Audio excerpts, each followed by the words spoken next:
Bapa kami yang ada di surga, senantiasa kami boleh bersyukur setiap hari dari bangun pagi hingga malam, hingga menjelang pagi kembali kami boleh memuji menyembah Engkau. Kami boleh duduk di hadirat-Mu, bersujud di hadapan-Mu Tuhan, membawa persembahan seluruh keberadaan hidup kami, baik tubuh jiwa roh kami, dan kami memuji-muji Engkau selalu. Karena di dalam puji-pujian ada kuasa yang luar biasa yang tak bisa kami bandingi dengan apa yang ada di dunia. Engkaulah itu Tuhan yang selalu menerangi hati dan jiwa kami melalui firman-Mu saat ini yang mau kami baca dan renungkan, agar kami tetap menjadi pelaku-pelaku firman yang sejati, tetap berbuat seperti kehendak-Mu, mencintai Engkau dengan sepenuh hati dan mengasihi sesama. Tetaplah Tuhan di dalam kami dan jangan jauhkan roh-Mu dari kami. Kami butuh Engkau Kristus setiap hari supaya kami tetap di jalan lurus-Mu, tidak menyimpang ke kiri ke kanan, tidak berlaku hidup seperti orang-orang dunia. Karena bagi kami Kristus adalah hidup dan Kristus adalah keuntungan. Amin. Pembacaan kitab di siang hari ini terambil dari 2 Samuel 17 ayat 1 hingga dengan ayat yang ke-19 dengan perikop Raja Yosafat, pengokohan kerajaan yang berbunyi demikian.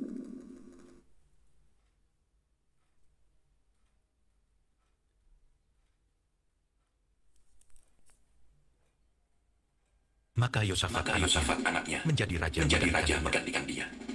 Sebagai pemimpin Israel, ia memperkuat dirinya dengan menempatkan tentara di semua kota yang berkubu di Yehuda dan pasukan pendudukan di tanah Yehuda serta di kota-kota Efraim yang direbut oleh Asa ayahnya. Dan Tuhan menyertai Yosafat karena ia hidup mengikuti jejak yang dahulu dari bapa leluhurnya dan tidak mencari Baal, melainkan mencari Allah ayahnya. Ia hidup menurut perintah-perintahnya dan tidak berbuat seperti Israel. Oleh sebab itu, Tuhan mengokohkan kerajaannya ada di bawah kekuasaannya. Seluruh Yehuda memberikan persembahan kepada Yosafat, sehingga ia menjadi kaya dan sangat terhormat. Dengan tabah hati, ia hidup menurut jalan yang ditunjukkan Tuhan. Pula ia menjauhkan dari Yehuda segala bukit pengorbanan dan tiang berhala.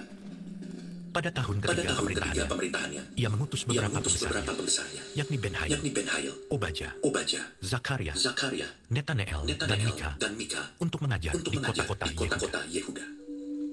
Bersama-sama mereka, turut juga beberapa orang Lewi, yakni Semaya, Netanya, Zebaja, Asael, Semiramot, Yonatan, Adonia, Tobia, dan Tob-Adonia, disertai imam-imam Elisama dan Yoram. Mereka memberikan pelajaran di Yehuda dengan membawa kitab Taurat Tuhan. Mereka mengelilingi semua kota di Yehuda sambil mengajar rakyat. Ketakutan yang dari Tuhan menimpa semua kerajaan di sekeliling Yehuda, sehingga mereka tidak berani berperang melawan Yosafat. Dari antara orang Filistin, ada yang membawa kepada Yosafat persembahan dan perak sebagai upeti. Juga orang-orang Arab membawa kepadanya kambing domba jantan 7.700 ekor, dan kambing jantan 7.700 ekor. Yosafat makin lama makin kuat, menjadi luar biasa kuat. Di Yehuda, ia membangun benteng-benteng dan kota-kota perbekalan. Banyak perbekalannya di kota-kota Yehuda. Orang-orang perangnya ada di Yerusalem. Semuanya pahlawan yang gagah perkasa. Inilah daftar kesatuan mereka menurut puak-puak mereka. Panglima dari Yehuda ialah Panglima Adna dengan 300.000 pahlawan yang gagah perkasa. Di samping dia Panglima Yohanan dengan 280.000 orang. Dan di samping dia Amasya bin Zikri yang dengan sukarela telah menyerahkan dirinya kepada Tuhan dengan 200.000 pahlawan yang gagah perkasa. Dan dari Benyamin ialah Eliada, seorang pahlawan yang gagah perkasa dengan 200.000 orang yang bersenjatakan busur dan perisai. Di samping dia Yozabat dengan 180.000 orang yang bersenjata untuk berperang. Mereka itulah yang bertugas pada raja selain daripada mereka yang ditempatkan raja di kota-kota yang berkubu di seluruh Yehuda. Demikianlah pembacaan kitab kita siang hari ini. Berbanggalah setiap orang yang cinta Tuhan dan menuruti jalan-jalan Tuhan. dan hidup sesuai perintah Tuhan. Berbahagialah orang yang mencintai Taurat Tuhan, merenungannya siang dan malam. Berbahagialah orang yang tetap lurus di jalan Tuhan, tidak menyembah kepada ilah-ilah lain, penyembahan-penyembahan berhala, dan hal-hal yang tidak menyenangkan hati Tuhan. Karena setiap penyembahan berhala adalah kekejian di mata Tuhan. Tuhan tidak berkenan kepada ilah-ilah lain yang tidak dapat menolong, tidak dapat menyelamatkan, dan tidak bisa memberi kehidupan. Berbahagialah kita yang mengenal Tuhan, yang kita sembah dan percaya. Tuhan bangsa Israel, Tuhan yang kita kenal ke seluruh dunia, sehingga raja-raja di dunia akan takjub melihat kemuliaannya yang akan datang.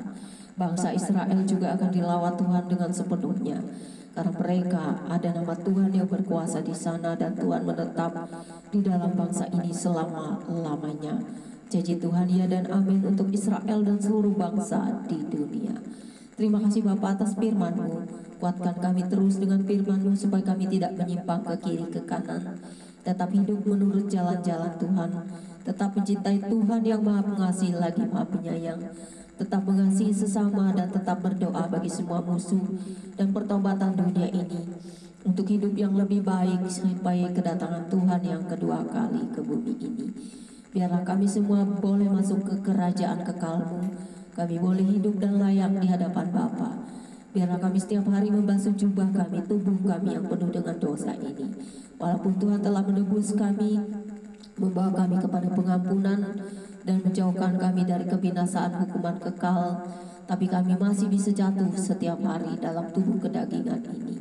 Karena itu ampunilah kami Tuhan, baik melalui pikiran, perkataan, perbuatan kami yang menyakiti hati Tuhan atau sesama dan seluruh makhluk di muka bumi ini.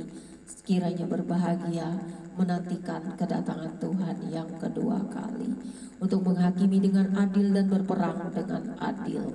Bagi kami yang percaya, kami tetap setia. Jauhkan kami dari roh-roh antikristus, supaya kami tetap setia di dalam Engkau. Kami tidak takut apapun lagi Tuhan, karena Engkau selalu menjaga, memelihara, melindungi kami.